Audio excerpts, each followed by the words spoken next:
దేవుడు ఒక్కడేని నువ్వు నమ్ముచున్నావు, అలాగు నమ్ముట మంచిది.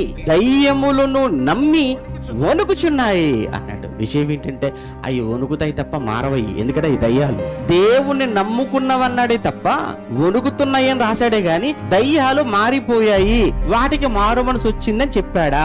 చెప్పలేదు. ఎందుకు? అవి దయ్యాలు, అవి మారవు. నువ్వు నమ్మావు, నువ్వు మారవు. ఎందుకు? నువ్వు కూడా ఆ సంతానమే. ఇప్పుడు నువ్వు నమ్మి నువ్వు మారనప్పుడు, అవి నమ్మి అవి మారనప్పుడు వాటికి నీకు పెద్ద తేడా ఏముంది? కనుక నువ్వు నిజంగా నమ్మితే నువ్వు మారాలి. అవి మారవు, ఎందుకంటే వాటి బుద్ధి మార్చుకోవు, అవి దయ్యాలు కనుక.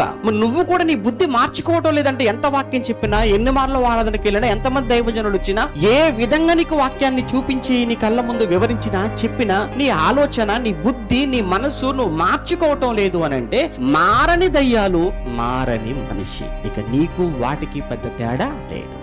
అవి నమ్మాయి, నువ్వు నమ్మావు. అవి మారలేదు, నువ్వు